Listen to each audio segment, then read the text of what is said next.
बड़ी खबर आ रही है अनंत, यहाँ पर हमले वाली साइट पर पहुंची है इजरायली फोर्स। यहाँ पर एक के बाद एक ईरान ने जो मिसाइलें दागी थी, ईरानी हमले वाली जो जगह है वहां पर अब आईडीएफ की तैनाती कर दी गई है। तो तेल अवीव और हाइफा दो शहरों पर ईरान ने अभी रिसेंट हमले किए हैं और इस जगह पर आईडीएफ की तैनाती अब कर दी गई है। और हमने ये भी खबर अभी अपने दर्शकों को बताई थी कि किस तरह से लोग जो है वो बिल्कुल आईडीएफ की है। ये तस्वीर आईडीएफ के पहुंचने की है, मौके पर पहुंची है, बकायदा पूरी बिल्डिंग का मुआयना किया जा रहा है। बेसिकली मुझे लगता है अदिति, यहाँ पर एक असेसमेंट किया जा रहा है कि जिस बिल्डिंग जो बिल्डिंग निशाने के जद में आई थी उस बिल्डिंग को कितना नुकसान पहुंचा है। बेसिकली असेसमेंट किया जा रहा होगा कि यहां पर लोग रह सकते हैं या नहीं रह सकते हैं, और हो सकता है कि यहां से जो पार्टिकल्स वगैरह मिले कुछ जी। राजीव रंजन के पास चलते हैं अनंत एक बार। यहाँ पर राजीव, ये आईडीएफ की तस्वीरें भी आ रही हैं, यहाँ पर तैनाती जो की है ईरानी मिसाइलों के हमले के बाद वो यहाँ पर बढ़ गई है। ऐसे में इजराइल को भी मुश्किलें आ रही हैं इस हमले के बाद, उसे भी अपने लोगों को इवैक्यूएट करना पड़ रहा है। बहुत मुश्किलें आ रही है और यही वजह है कि जानबूझकर जो है ईरान ने उन जगहों को निशाना बनाया कि जो इजराइल के लिए मायने रखते थे। बेन गुरियन एयरपोर्ट को निशाना बनाया। बेन गुरियन का महत्व कुछ वैसा ही है इजराइल में जैसे हिंदुस्तान के लिए महात्मा गांधी का है। इजराइल को बनाने में बेन गुरियन का बहुत बड़ा योगदान रहा है।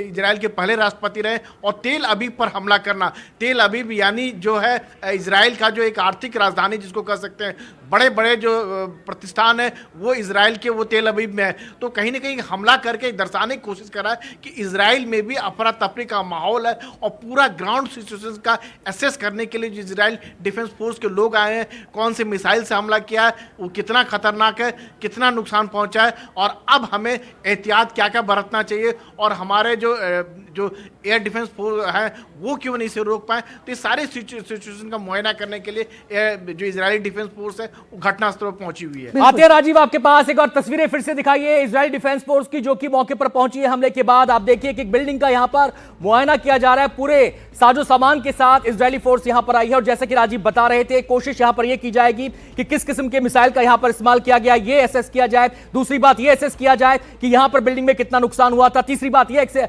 असेस किया जाए कि यहां पर लोग रह सकते हैं या नहीं रह सकते। चौथी बात यह असेस किया जाए। इस बीच एक और बड़ी खबर आ रही है अदिति।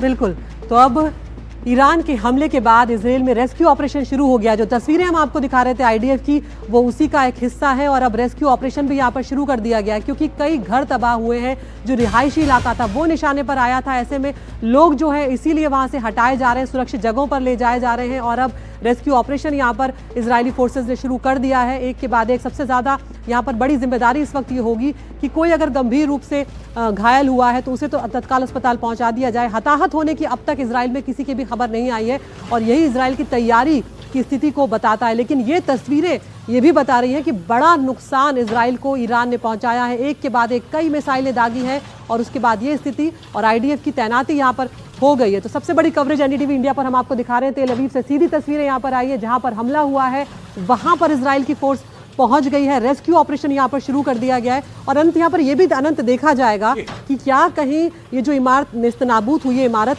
कहीं उसके नीचे कोई दबा हुआ तो ना हो, कोई बाई चांस ऐसी गुंजाइश रह गई हो, तो इसीलिए रेस्क्यू ऑपरेशन जल्द से जल्द शुरू किया जा रहा है। देखिए आप अगर हम इस पूरी खबर को अदिति लगातार फॉलो कर रहे हैं, एनडीटीवी पर हम लगातार इससे जुड़ी तमाम चीजें, तमाम अपडेट्स बता रहे हैं। तो इजराइल ईरान युद्ध जब से शुरू हुआ है तो एक खास बात आपने देखी होगी, जो कैजुअलिटीज हैं वो ईरान की साइड पर ज्यादा है और इजराइल की साइड पर कम है। वो इसलिए है क्योंकि इजराइल ने अपने पूरे सेटअप को ऐसा बनाया है एज इफ कि जैसे उनके नागरिक हमेशा युद्ध में रहते हैं। और वो नागरिकों की बात सुनकर भी आपको लगता है कि उनके लिए कोई चीज नई नहीं है। सालों से, दशकों से वो उनके पूर्वज और उनकी ये जनरेशन, मौजूदा जनरेशन जो है वो इसको झेल रहे हैं, वो इसको देख रहे हैं।